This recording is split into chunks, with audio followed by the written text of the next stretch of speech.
Holy smokes, guys. The Dragon Prince Season 6. I've just gotta say, it has blown me away.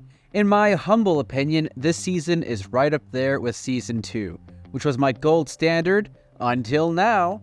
But before I dive into all the juicy details, I've just gotta give you a heads up. There are gonna be some major spoilers ahead, so if you haven't got a chance to watch it yet, maybe just come back later. Trust me, you're gonna want to experience all the twists and turns yourself. Alright. So let's kick things off by talking about how they structured the episodes this season. You know what really stood out to me? The way they juggled all the characters and their individual journeys. After seasons 4 and 5 felt a little bit like we were drowning in some seas of characters, this season was a breath of fresh air. They spread all the characters out just right, giving each character their moment in the spotlight. It's like they took a lot of feedback and we're like, we hear you, fam. Let's fix this. I absolutely love the way they spread the characters out to give them all their own individual moments to shine. Now let's talk about our favorite elf and human duo, Callum and Rayla. Callum is a joke from the season, so if you've seen this show already, you know what I'm talking about. But you're like, did he say Callum? Stop watching this video and go watch it. Please, go watch it first. It's for your own good, I promise. Man, Callum and Rayla got some serious screen time. They had like 2 entire episodes that were pretty much dedicated to just their journey. I don't know about you, but I was loving every second of it. It gave us a chance to really dig into their relationship and personal growth.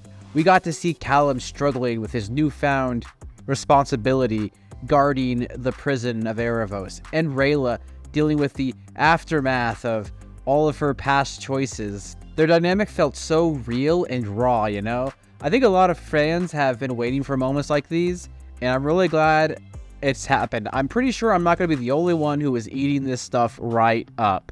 That scene where they finally talked about their feelings, I may or may not have screamed a little bit. And then let's talk about the bromance, or maybe more, between Soren and Corvus. Now, I'll be the first to admit, I've never been super into shipping these two, but their dynamic this season, it was something else, alright. I'm not sure if the writers are setting up a romance or if it's just a close friendship, but either way, their interactions this season were gold. They added depth to both characters in ways that I really wasn't expecting from this season. Like that scene where Soren is carrying Corvus on his back. I couldn't tell if that was supposed to be just a joke or maybe their little hint at something more. But whatever it was, I was here for it. Their banter had me cracking up, and all those little moments where Corvus was just so done with Soren, they just really hit home for me. Now let's talk about the absolute favorite character of most people, Aaravos. Getting more of his backstories, just chef's kiss. The way they peeled back the layers of his past and his personality and tied it to his current motivations was just so perfect in my opinion. We got to see glimpses of who he was before, the relationships he's had, and the events that have kind of shaped him into the complex villain he is now.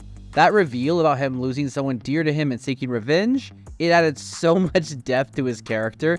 I found myself really sympathizing with him, which is exactly what all the best villains should do, isn't that right?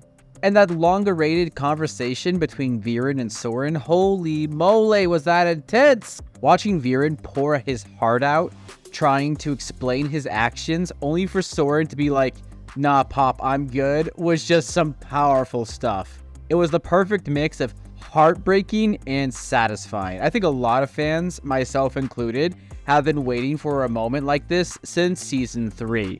It really felt like the culmination of Viren's entire character arc, and I was here for it. Oh, and speaking of beautiful moments, how about Terry and Claudia? Those two had some beautiful scenes together. That bit where Terry's helping Claudia with her prosthetic leg, and they don't even have to say anything, that just hits right in the feels.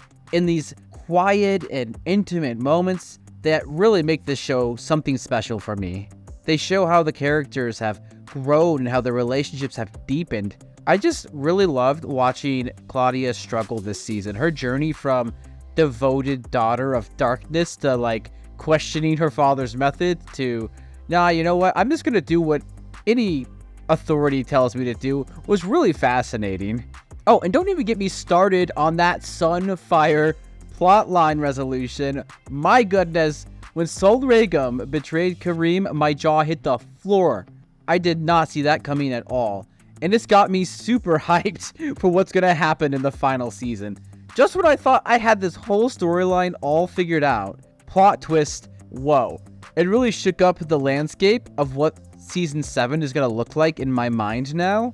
And it's definitely raised the stakes in a way that I could not have saw coming. And I'm dying to see how it plays out in the next season. Oh, and back to Aaravos. I'm just really happy that he had a bigger presence this season. Getting to see more of his interactions, his plans, and those little glimpses into his past, it really made him feel very complex and dangerous. His scenes were always really captivating, and I found myself both dreading and looking forward to his appearances. The way he manipulates everyone around him and is always staying one step ahead, it's really terrifying and impressive at the same time. And let's not forget about the animation and the visuals this season.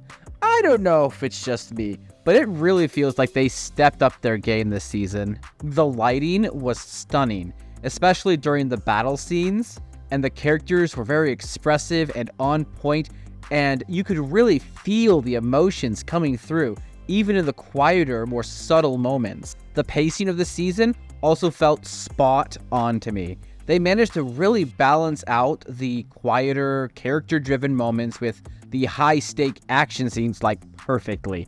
It never felt rushed or dragged out. Each episode left me wanting more and was satisfying in its own right. One thing that I really appreciate was how they handled the themes of redemption and forgiveness this season. We saw it with Soren and Viren, with Claudia's ongoing journey, and even in some of the characters we saw like Aaravos. It's not black and white. There are definitely some shades of gray going on with this story, and I love that. It makes it feel so much more real and complex. And the morality of it all is so fascinating. That's one thing I've always really admired about the show, is how it is so elegant in its handling of complex issues, where you can have people siding with who are clearly supposed to be the villains just because their motivations are so compelling. I think it's really interesting, and a testament to how good the writing is for the show. The world building continues to amaze me too. Each season, we get to learn more about the magic system and the different cultures in Xadia and the history of the world. It's so rich and detailed, but it never bogs things down. I feel like I could dive right in and live there. But maybe not when Aaravos is running around doing his evil shenanigans. So yeah, to wrap it all up, I think Season 6 of The Dragon Prince is an absolute triumph. In my book, it's the best season of the second arc, hands down. The character development was on point, the plot twist kept me on the edge of my seat, and there were so many moments that hit me right in the feels. The way they've set things up for the final season has me beyond excited. I'm talking checking for updates every day on Twitter levels of excited, which I haven't felt in a long time. I know I've rambled a little bit, but I just have such feelings for this show. The writers, the animators, the voice actors, everyone involved deserves a standing ovation. Thanks for sticking with me through all this. What did you guys think of Season 6? Did you love it as much as I did? Were there moments that stood out to you, negative or positive? Any theories you want to see happen with this final season of the show? Drop your thoughts in the comments below. I'm dying to hear what everyone else thinks. Let's get a discussion going, and thanks for watching.